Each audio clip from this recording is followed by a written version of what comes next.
नमस्कार दोस्तों, स्वागत है आपका विद्यार्थी ट्यूटोरियल्स में। साइंस स्पेशल की सीरीज चल रही दोस्तों अपने। आज अपन पढ़ेंगे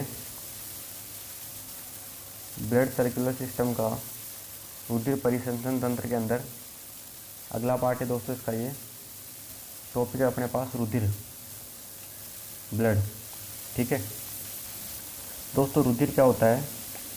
रक्त एक तरल संयोजी ऊतक होता है। ठीक है, और रक्त का जो अध्ययन होता है, ब्लड का जो अपन स्टडी करते हैं, वो क्या होती है? हीमेटोलॉजी। ठीक है, सामान्य व्यक्ति में रुधिर की मात्रा कितनी होती है दोस्तों? 5 से 6 लीटर होती है मेल के अंदर, पुरुषों में। ठीक है, और महिलाओं में, फीमेल में कितनी होती है? 4 से 5 लीटर। ठीक है ना। व्यक्ति में रुधिर उसके शारीरिक भार का 7 से 8% होता है। ठीक है, व्यक्ति का जितना भार होता है उसका 7 से 8% उसमें क्या होता है? ब्लड होता है। रक्त की उत्पत्ति जो भ्रूण होता है दोस्तों, उसकी मीसोडर्म परत से होती है। ठीक है ना। रक्त की उत्पत्ति भ्रूण की कौन सी परत से होती है दोस्तों? मीसोडर्म परत से होती है। रक्त का पीएच कितना होता है दोस्तों? 7.4 होता है, इसलिए ये क्या होता है? हल्का क्षारीय। ठीक है, आगे देखेंगे।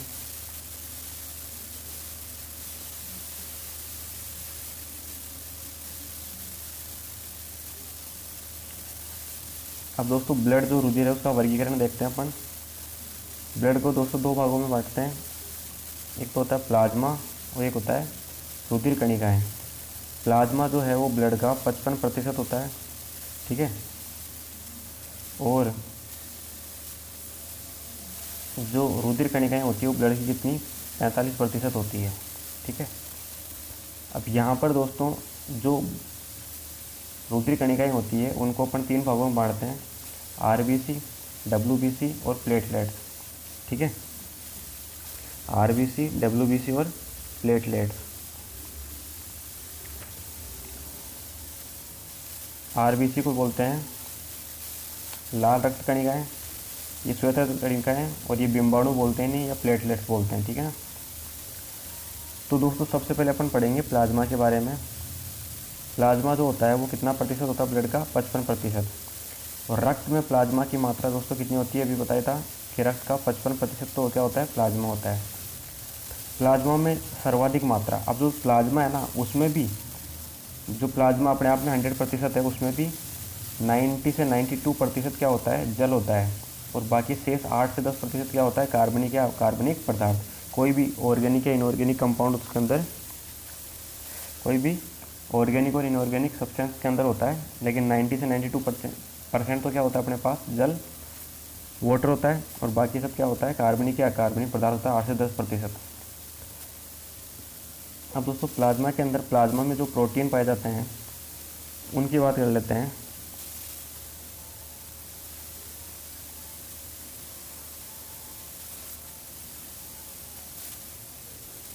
प्लाज्मा के अंदर दोस्तों जो प्रोटीन होते हैं, सबसे पहला प्रोटीन है एल्ब्यूमिन। ठीक है, एल्ब्यूमिन जो प्रोटीन होता है दोस्तों, इसका निर्माण होता है यकृत के अंदर। ठीक है, लीवर में। और कार्य क्या होता है दोस्तों इसका? रक्त में परासरण दाब को बनाए रखती है। ठीक है, ये प्रोटीन क्या काम करती है? रक्त के अंदर परासरण दाब को बनाए रखती है। प्लाज्मा में सर्वाधिक मात्रा में पाई जाने वाली प्रोटीन भी कौन सी है? एल्ब्यूमिन है। ठीक है ना। दूसरी प्रोटीन है दोस्तों ग्लोब्यूलिन। ठीक है, ग्लोब्यूलिन। अब ये दोस्तों 3 प्रकार की होती है, अल्फ़ा, बीटा और गामा ग्लोबिन। तो अल्फ़ा ग्लोब्यूलिन क्या होती है दोस्तों? इसका निर्माण भी यकृत में होता है, लीवर में। कार्य क्या होता है इसका दोस्तों? रक्त में सीयू का परिवहन करना। ठीक है, और जो बीटा ग्लोबिन है ये यकृत में पाई जाती है, यकृत में निर्माण होता है दोस्तों इसका। ठीक है, और कार्य क्या होता है इसका? रक्त में फेरस, आयरन जो होता है ना, ऐसे ही उसका परिवहन करना। अगली है दोस्तों इसके अंदर गामा ग्लोबुलिन। इसका निर्माण होता है दोस्तों लिम्फोसाइट में। ठीक है, किसमें निर्माण होता है? लिम्फोसाइट में निर्माण होता है दोस्तों इसका। और कार्य क्या इसका दोस्तों? शरीर में रोग प्रतिरोधक क्षमता का विकास करती है। शरीर में रोग प्रतिरोधक क्षमता का विकास करती है गामा ग्लोबुलिन। ठीक है। तो गामा ग्लोब्यूलिन क्या कार्य करती है, रक्त में प्रतिरोधक क्षमता का विकास करती है, ठीक है। अगली प्रोटीन है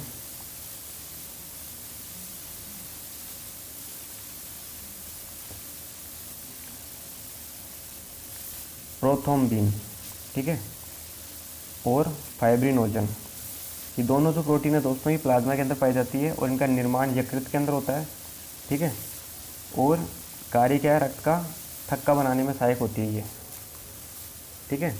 अब दोस्तों ये रक्त का थक्का बनाने की जो प्रक्रिया है उसको देख लेते हैं। जो प्रोथ्रोम्बिन है, ठीक है, प्रोथ्रोम्बिन ये प्रोथ्रोम्बिनेज और कैल्शियम की उपस्थिति में थ्रोम्बिन में कन्वर्ट होती है, ठीक है। और फिर ये जो फाइब्रिनोजन है ये थ्रोम्बिन के साथ अभिक्रिया करके क्या बना देता है, फाइबिन बनाता है, जो कि एगुलेंसिन होता है, ठीक है ना। प्लाज्मा दोस्तों हल्के पीले रंग का तरल पदार्थ होता है। जो प्लाज्मा होता है दोस्तों वो क्या होता है, हल्के पीले रंग का तरल पदार्थ होता है, ठीक है। जो हमारा रक्त होता है उसमें से 55% क्या होता है, प्लाज्मा, और प्लाज्मा कलर कैसा होता है, हल्के पीले रंग का होता है, ठीक है। अब दोस्तों एक चीज़ आती है सीरम। सीरम क्या होता है दोस्तों, अगर प्लाज्मा में से फाइब्रिनोजन, ठीक है ना, प्लाज्मा में से एक गुलनशील पदार्थ होता है दोस्तों फाइब्रिनोजन, अगर इसको हटा दिया जाए तो क्या बचता है, सीरम, ठीक है। आगे देखेंगे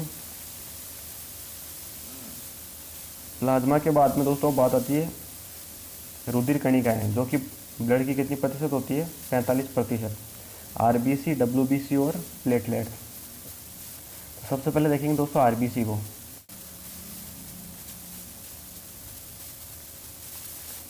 आरबीसी को दोस्तों क्या बोलते हैं, एरिथ्रोसाइट भी कहते हैं, ठीक है। एरिथ्रोसाइट किसको कहते हैं, आरबीसी को। आरबीसी उभयावतल, ठीक है, बाइकॉनकेव होती है, ठीक है ना। आरबीसी केवल कशेरुकी प्राणियों में पाई जाती है, ठीक है। मैमल्स वर्ग के जंतुओं की आरबीसी की कोशिका में केंद्रक नहीं पाया जाता, ठीक है। आरबीसी की कोशिकाओं में केंद्रक किस में पाया जाता, मैमल्स वर्ग की जंतु होते हैं उनकी आरबीसी कोशिकाओं में केंद्रक नहीं पाया जाता। एक बात ध्यान रखना दोस्तों, लेकिन मैमल्स के अंदर जो जंतु है कौन से, ऊँट, लामा, जिराफ, इनकी आरबीसी में केंद्रक पाया जाता है। ये अपवाद स्वरूप है कि मैमल्स वर्ग में जितने भी जंतु होते हैं उनके आरबीसी में केंद्रक नहीं पाया जाता कोशिका में, ठीक है। लेकिन मैमल्स में जो आते हैं जंतु, एक तो ऊँट, एक लामा, एक जिराफ, इनकी आरबीसी में केंद्रक पाया जाता है, ठीक है। अब आरबीसी की संख्या देख लेते हैं दोस्तों। आरबीसी की संख्या दोस्तों मेल के अंदर होती है 50 से 55 लाख पर मिलीमीटर क्यूब, ठीक है। और फीमेल में कितनी होती है दोस्तों, 40 से 45 लाख पर मिलीमीटर क्यूब, ठीक है। आरबीसी का जीवन काल कितना होता है दोस्तों, 120 दिन। आरबीसी का जीवन काल कितना होता है दोस्तों, 120 दिन। आरबीसी का निर्माण किस में होता है दोस्तों, लाल अस्थि मज्जा में, ठीक है। भ्रूणीय अवस्था में आरबीसी का निर्माण किस में होता है दोस्तों, यॉर्क सैक, यकृत या फिर प्लीहा में।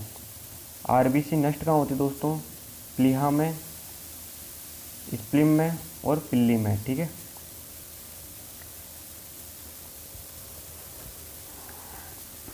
आगे देखेंगे दोस्तों, प्लीहा को ब्लड बैंक तथा आरबीसी का कब्रिस्तान भी कहते हैं, ठीक है। जो प्लीहा होता है वहाँ पे आरबीसी नष्ट होती है, इसलिए उसको क्या बोलते हैं, कब्रिस्तान बोलते हैं आरबीसी का, ठीक है। और ब्लड बैंक भी बोलते हैं। एक चीज़ और ध्यान रखना दोस्तों, यकृत में जो कुपफर्स कोशिका पाई जाती है, ठीक है, यकृत के अंदर जो कुपफर्स कोशिकाएं पाई जाती है ना, उनके द्वारा भी आरबीसी को नष्ट किया जाता है, ठीक है, लेकिन बहुत कम मात्रा के अंदर। आगे देखेंगे दोस्तों,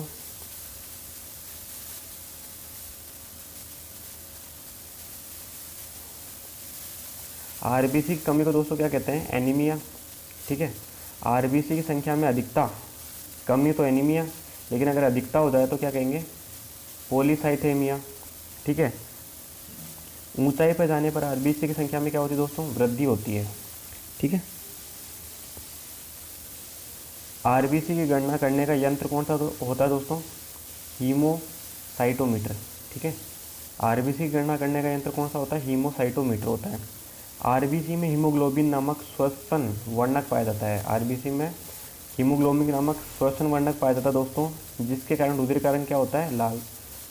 रुधिर का रंग लाल किसकी वजह से होता है दोस्तों? जो आरबीसी के अंदर श्वसन वर्णक पाया जाता है एक हीमोग्लोबिन नामक, उसकी वजह से, ठीक है। आरबीसी में हीमोग्लोबिन नामक एक श्वसन वर्णक पाया जाता है, उसकी वजह से रुधिर का रंग क्या होता है दोस्तों? लाल। हीमोग्लोबिन में आयरन तत्व Fe+2 पाया जाता है, ठीक है, फेरस। हीमोग्लोबिन की मात्रा दोस्तों मेल के अंदर कितनी होती है? 14 से 16 ग्राम पर 100 ml, ठीक है, और फीमेल में 12 से 14 ग्राम पर 100 ml, ठीक है ना। आगे देखेंगे।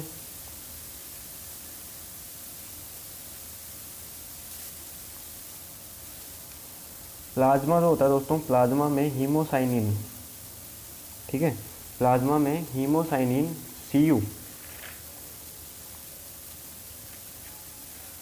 नामक श्वसन वर्णक पाया जाता है, जिसके कारण रुधिर का रंग नीला होता है, ठीक है। प्लाज्मा के अंदर हीमोसाइनिन कॉपर होता है, ठीक है, श्वसन वर्णक पाया जाता है, जिसके कारण क्या होता है? रुधिर का रंग नीला होता है।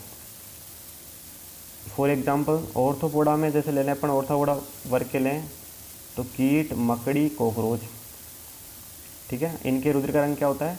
नीला। क्यों? क्योंकि इनके जो प्लाज्मा होता है उसमें हीमोसाइनिन नामक श्वसन वर्णक पाया जाता है। और मोलस्का वर्ग के लें तो पाइला और सीप, ठीक है। कॉकरोच का रुधिर रंगहीन होता है दोस्तों, उसका कोई कलर नहीं होता, कलरलेस होता है, ठीक है, नहीं, या अपन सफ़ेद भी बोल देते हैं उसको, ठीक है। आगे देखेंगे दोस्तों WBC श्वेत रुधिर कणिकाएं, ठीक है ना। इसे ल्यूकोसाइट कहते हैं दोस्तों, इन्हें क्या कहते हैं? ल्यूकोसाइट। इनके अंदर केंद्रक पाया जाता है, ठीक है। WBC की संख्या 5000 से 11000 पर mm³ होती है, ठीक है ना। जीवन काल इनका 2 से 5 दिन होता है, जबकि आरबीसी का कितना? तो दोस्तों 120 दिन, ठीक है ना। WBC का केवल 2 से 5 दिन है। कार्य क्या होता है दोस्तों इनका? शरीर में रोग प्रतिरोधक क्षमता का विकास करना। ल्यूकोसाइटोसिस दोस्तों WBC में एक होती है ल्यूकोसाइटोसिस, ये WBC में क्या करती है? वृद्धि। और ल्यूकोसाइटोपिनिया, ठीक है ना। WBC में वृद्धि होती है दोस्तों, उसको क्या बोलते हैं? ल्यूकोसाइटोसिस। ल्यूकोसाइटोसिस किसे बोलते हैं दोस्तों? इन वर्ड का 2 वर्डों का ध्यान रखना। ल्यूकोसाइटोसिस क्या कहेंगे? WBC में वृद्धि होना। और ल्यूकोसाइटोपिनिया किसे कहेंगे? WBC में कमी को क्या कहेंगे? ल्यूकोसाइटोपिनिया कहेंगे। आगे देखेंगे दोस्तों, ब्लड कैंसर के समय शरीर में WBC की संख्या अचानक बहुत बढ़ जाती है, इसे क्या बोलते हैं? ल्यूकेमिया कहते हैं, ठीक है। WBC की संख्या बढ़ जाना क्या कहलाता है? ल्यूकेमिया, ठीक है। WBC की संख्या में वृद्धि को क्या बोलते हैं? ल्यूकोसाइटोसिस बोलते हैं। लेकिन जो ब्लड कैंसर होता है ना, उसमें अचानक से WBC की संख्या में कमी जो वृद्धि हो जाती है उसे क्या कहते हैं? ल्यूकेमिया कहते हैं, ठीक है ना। आगे देखेंगे।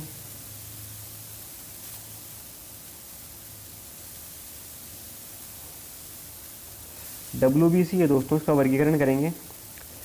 72% तो दोस्तों क्या होती है? कणिका में होती है, ठीक है। और 28% क्या होती है? अकणिका में होती है। WBC 72% तो कणिका में और 28% क्या होती है? अकणिका में होती है। अब जो कणिका में है दोस्तों, इसमें देखना, पहली तो कौन सी होती है? न्यूट्रोफिल्स, ठीक है। फिर ईओसिनोफिल्स, या फिर आप उसको एसिनोफिल्स भी कह सकते हैं। और तीसरी होती है इसमें बेसोफिल्स, ठीक है। और जो कणिका में होती है दोस्तों, इसमें होती है मोनोसाइट और लिम्फोसाइट। कणिका में कौन सी होती है? मोनोसाइट और लिम्फोसाइट। मोनोसाइट होती है 5 से 10% और 20 से 30% क्या होती है? लिम्फोसाइट। आगे देखेंगे।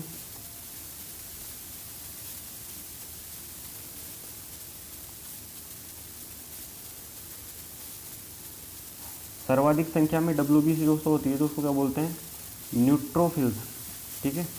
और सबसे कम संख्या में डब्ल्यूबीसी जिनमें होती है वो क्या बोलते हैं, बेसोफिल्स। सबसे बड़ी डब्ल्यूबीसी मोनोसाइट, सबसे छोटी डब्ल्यूबीसी लिम्फोसाइट। ठीक है, सबसे बड़ी डब्ल्यूसी को क्या बोलते हैं, मोनोसाइट, और सबसे छोटी डब्ल्यूबीसी को क्या बोलते हैं, लिम्फोसाइट।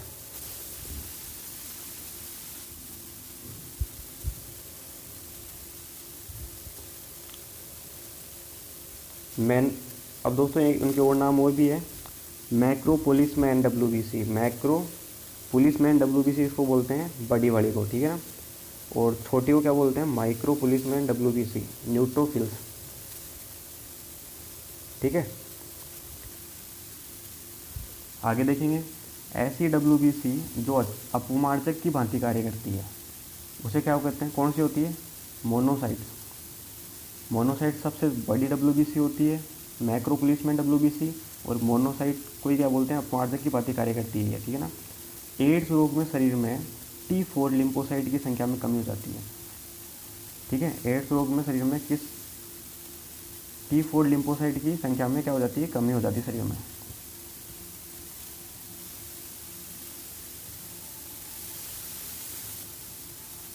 आगे देखेंगे दोस्तों, प्लेटलेट्स, डिम्बाणु बोलते हैं इन्हें, और क्या बोलते हैं, थ्रोम्बोसाइट भी बोलते हैं। ठीक है, इनमें भी केंद्रक नहीं पाया जाता, आरबीसी में केंद्रक नहीं होता, डब्ल्यूबीसी में होता है, और फिर डिम्बाणु में फिर नहीं होता प्लेटलेट्स में। ठीक है ना। प्लेटलेट्स की संख्या दोस्तों कितनी होती है, 1.5 से 4.5 लाख पर mm³। ठीक है, जीवन काल 8 से 10 दिन होता है इनका। कार्य क्या होता है, रक्त का थक्का बनाने में सहायक होती है लिम्फोसाइट, ये थ्रोम्बोसाइट भी। ठीक है,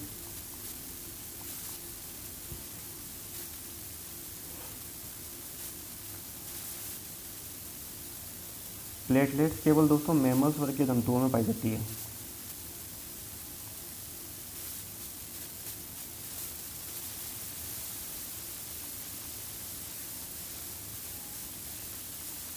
ठीक है, प्लेटलेट्स केवल मैमल्स वर्ग के जंतुओं में पाई जाती है दोस्तों। अन्य जंतुओं में इनके स्थान पर क्या पाई जाती है, स्पिंडल कोशिका पाई जाती है। ठीक है, मैमल्स में केवल प्लेटलेट्स, बाकी सब में क्या पाई जाती है, इनकी जगह स्पिंडल्स पाई जाती है।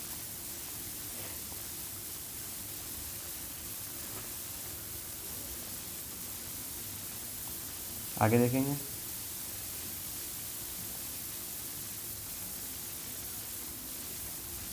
ब्लड ग्रुप, रक्त समूह। खोज करता थे दोस्तों कार्ल लैंडस्टीनर, 1900 में खोज की थी इन्होंने, सन 1900 में कार्ल लैंडस्टीनर ने खोज कर रक्त समूह की। ये दो प्रकार के होते हैं दोस्तों, एंटीजन और एंटीबॉडी। ठीक है, एंटीजन जिसे प्रतिजन बोलते हैं, और एक एंटीबॉडी प्रतिरक्षी। ठीक है,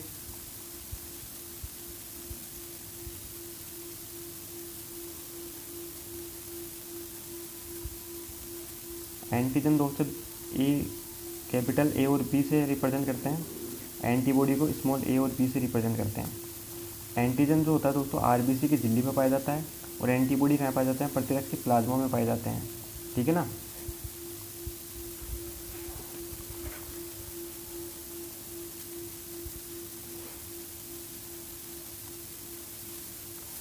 जो दोस्तों ब्लड ग्रुप होते हैं, रक्त समूह का वर्गीकरण किसके आधार पर किया गया है, एंटीजन के आधार पर, प्रतिजन के आधार पर किया गया है। ठीक है, किस प्रकार से किया गया है, ब्लड ग्रुप होते हैं दोस्तों ए कैपिटल बी, या फिर ए बी, या फिर ओ। ठीक है, तो ब्लड ग्रुप एक जो होता है उसमें एंटीजन क्या होता है, ए। ठीक है ना, क्योंकि एंटीजन के आधार पर नाम किया गया। अगर किसी में एंटीजन ए है ब्लड में, तो ब्लड ग्रुप कौन सा होगा, ए। और उसमें एंटीबॉडी क्या होगा दोस्तों, उसका अपोजिट बी, स्मॉल बी से लिखेंगे, लेकिन क्योंकि एंटीबॉडी को स्मॉल ए और स्मॉल बी से लिखते हैं, और एंटीजन को किससे लिखते हैं, कैपिटल ए और कैपिटल बी से लिखते हैं। दोस्तों ब्लड ग्रुप ए वाला जो है वो ब्लड ग्रुप ए का ले सकता है, और दे किसको सकता है, ए को और ए बी को। ठीक है, ब्लड ग्रुप बी वाला, इसमें एंटीजन बी होगा, और ये एंटीबॉडी कौन सी होगी, ए, स्मॉल ए। ले किससे सकता है, केवल ए से, बी से, और दे किसको सकता है, बी को और ए बी को, क्योंकि ए बी क्या है, सार्वग्राही, सबसे ले सकता है ना, इसलिए बी वाला केवल एक तो बी को दे सकता है और एक ए बी को दे सकता है। और फिर है ब्लड ग्रुप ए बी, जिसे अपन बोलते हैं सर्वग्राही। इसमें एंटीजन ए और बी दोनों पाए जाते हैं, जबकि एंटीबॉडी होएगा ही नहीं, क्योंकि ए और बी दोनों एंटीजन आ गए तो एंटीबॉडी कहाँ से होगा इसमें। ये ले किससे सकता है दोस्तों, ए से भी ले सकता है, बी से भी ले सकता है, ए बी से भी ले सकता है, ओ से भी ले सकता है, लेकिन दे केवल ए बी को सकता है। फिर है अपने पास ब्लड ग्रुप ओ, इसमें एंटीजन होता ही नहीं है, एंटीजन नहीं होता, नील होता है, मतलब जीरो होता है, तभी तो इसका नाम ओ रखा गया ना। एंटीबॉडी इसमें ए और बी दोनों होती है, ले सकता है केवल ओ से, जबकि दे सकता है ए को, बी को, ए बी को और ओ को, सभी को दे सकता है। ठीक है, आगे देखेंगे दोस्तों।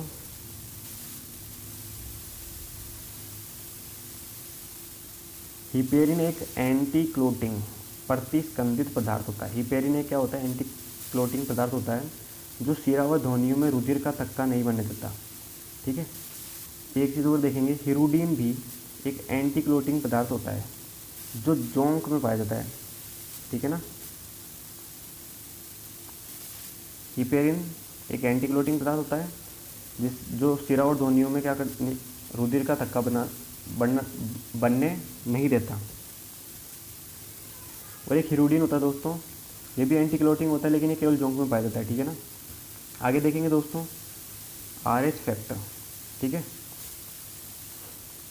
RH फैक्टर दोस्तों है, इसका खोज करता है लैंडस्टीनर और वीनर। ठीक है, RH फैक्टर की खोज रीसस नामक बंदर में की गई थी। ठीक है ना, RH फैक्टर दोस्तों RH दो प्रकार का होता है, एक तो होता है RH प्लस, एक RH minus, RH positive, RH negative. तो RH पॉजिटिव वाले इंडिया में दोस्तों 93% है। ठीक है ना, जबकि वर्ल्ड के हिसाब से देखा जाए तो 85% RH पॉजिटिव वाले हैं, और RH नेगेटिव में इंडिया में फिर 7% रह जाएंगे और वर्ल्ड के हिसाब से 15%। ठीक है, आगे देखेंगे दोस्तों, जब RH प्लस पुरुष का विवाह RH माइनस महिला के साथ कर देते हैं तो इनकी प्रथम संतान तो सामान्य पैदा होती है, लेकिन बाद वाली सभी संतानें मरी हुई पैदा होती है। इस रोग को क्या बोलते हैं, इरिथ्रोब्लास्टोफिटेलिस कहते हैं। ठीक है, अगर RH पॉजिटिव पुरुष का विवाह RH माइनस महिला के साथ कर दिया जाता है तो इनकी प्रथम संतान होना वो तो नॉर्मल होगी, लेकिन उसके बाद में जितनी भी संतानें होगी वो मरी हुई पैदा होगी। इस रोग को क्या बोलते हैं दोस्तों, इरिथ्रोब्लास्टोफिटेलिस कहते हैं। तथा इस रोग से बचाव के लिए एंटी डी या रोग हम का इंजेक्शन लगाया जाता है। ठीक है दोस्तों, तो ये अपना ब्लड ग्रुप कंप्लीट है दोस्तों। एक तो ब्लड ग्रुप और RH फैक्टर कंप्लीट है। आशा करता हूँ आपको अच्छे से हर चीज़ समझ में आएगी। कोई डाउट हो तो आप कमेंट कर सकते हैं। वीडियो अच्छा लगा दोस्तों, वीडियो को लाइक कीजिए, वीडियो को शेयर कीजिए अपने दोस्तों के साथ और चैनल को सब्सक्राइब कीजिए। Okay, thank you friends.